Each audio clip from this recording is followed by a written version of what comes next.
pessoal, tudo bem?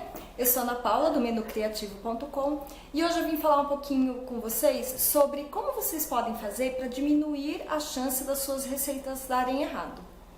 Então, primeira dica que eu dou para vocês. Primeira dica é a seguinte: leia a receita antes de fazer. A hora que você escolhe uma receita, seja num blog, seja num site, numa revista, num livro, leia toda a receita.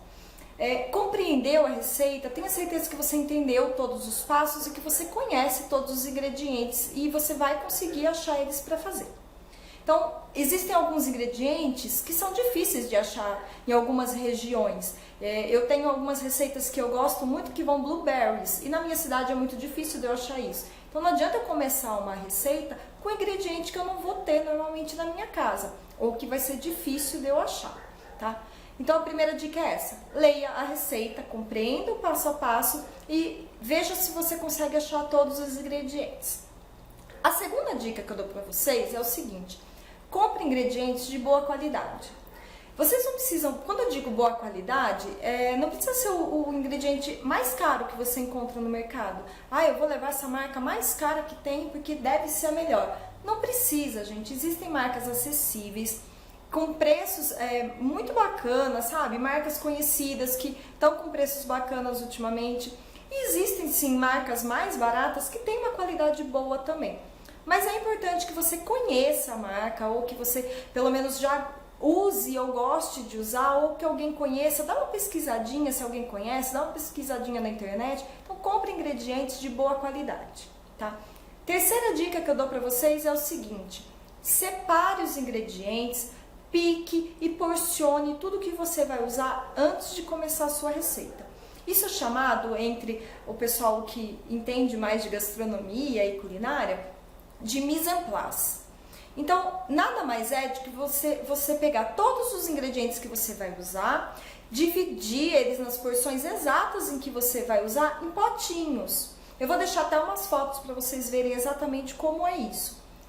Existem algumas fotos no meu blog também que vocês podem ver que eu faço isso. Então, vou dar um exemplo. Existe uma receita que você vai usar 2 tomates picados e uma abobrinha ralada. Antes de você ligar o fogo, antes de você começar a sua receita, você vai picar o tomate e deixar ele separado. Você vai ralar a sua abobrinha e deixar ela separada. Tudo já à mão, perto do fogão ou perto da onde você vai manipular o seu alimento, tá? Então essa é a minha terceira dica. Faça realmente o mise en place, porque faz diferença na hora da sua receita, tá?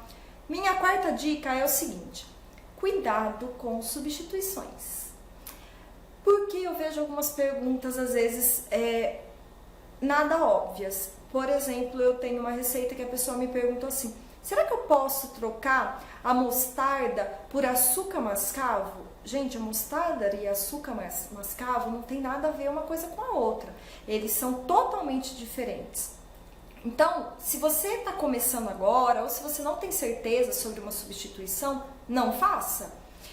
Ou depois não reclame que a sua receita não deu certo, tá? Então, é isso que eu digo: cuidado com substituições. É diferente, por exemplo, de dizer assim: eu posso trocar a colher de café de sal por uma colher de café de sal marinho? Pode, é sal, né? Eu posso trocar por sal grosso? Depende, provavelmente vai ficar bem mais salgado, então diminui um pouquinho. Muito cuidado com substituições. Na dúvida, não substitui. Então, essa daí é a minha quarta dica, tá? A minha quinta dica é o seguinte: você vai começar a fazer a receita, siga o passo a passo. Se você escolheu fazer aquela receita que está naquele site, que está naquela revista, naquele livro, siga a forma de fazer. Não fica pulando etapa, não fica querendo fazer a coisa mais rápido, porque não vai adiantar. Algumas etapas são importantes para várias receitas. Tá na dúvida? Siga o passo a passo. Se você não tem certeza, como eu disse, muita gente é iniciante, siga exatamente o passo a passo.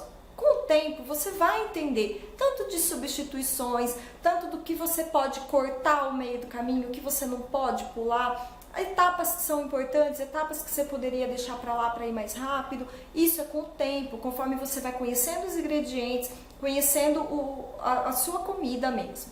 tá? Então siga o passo a passo, não fica pulando etapa, porque algo pode dar errado. Então, por exemplo, eu não vou deixar a massa descansar meia hora, eu vou deixar a massa 10 minutos só. E depois você tem algum pão, ou uma massa de pizza, alguma coisa meio solado, pode ser pela falta de tempo de descanso. Então, se existe um passo a passo, é porque ele é importante. É por isso que muitas vezes no meu blog vocês vão ver que, além de eu citar o passo a passo, eu coloco fotos de momentos do passo a passo, do ponto, de alguma textura, de alguma coisa diferente. Sempre tem alguma foto ali, porque é importante, tá? E a última dica que eu dou pra vocês é: respeite o tempo de forno e temperatura. Se você estiver fazendo algo no fogão, no fogo mesmo, na chama do fogão, talvez seja um pouco mais fácil de você lidar com a chama, né? Então, me parece que tá secando muito rápido, eu vou diminuir um pouquinho o fogo. Ou, putz, eu acho que ficou com muita água, eu vou aumentar um pouquinho o fogo para dar uma secada. Você consegue ter um pouco dessa noção. Na dúvida também, sempre segue o passo a passo. Mas um pouquinho do feeling nesses momentos é muito importante. Então, sempre que eu faço uma receita de sopa ou de creme, eu sempre posto o seguinte: eu prefiro os meus cremes mais grossinhos, mais encorpados. Se você gosta um pouquinho mais leve, um pouquinho mais aguadinho, coloque um pouco mais de água e bata de novo. Então eu sempre dou esse tipo de dica. O feeling é um pouco importante também, para você ter uma receita mais para o seu paladar, mais para o seu gosto. Mas muito cuidado quando você estiver usando forno. Tempo de forno é importante, temperatura de forno é muito importante. Eu não costumo fazer muito bolo, por exemplo, porque o meu tempo de forno para bolo, que eu sempre faço aquele teste do palitinho, você coloca o palitinho dentro do bolo e tira, ele tem que estar limpinho. Mas o meu limpinho, para mim, o bolo normalmente já queimou, porque o meu forno é muito forte. Então, com o tempo, eu fui acostumando a diminuir um pouquinho a temperatura. Mas eu sempre seguia a temperatura correta que estava na receita e o tempo de forno correto. Muitas vezes também é assim que a gente vai ter que aprender. A gente vai ter que errar às vezes, porque um forno é diferente do outro, um micro-ondas é diferente do outro. Então tem esse tipo de coisinha. Mas, gente, é com o tempo, não precisa ficar assustado ou revoltado, que às vezes me mandam uns e-mails meio revoltados também. Não deu certo porque a receita é uma porcaria. Não, aí você vai conversando com a pessoa, você vai compreendendo que a pessoa ou pulou uma etapa, ou fez uma substituição meio maluca, ou não respeitou o tempo ou a temperatura de forno.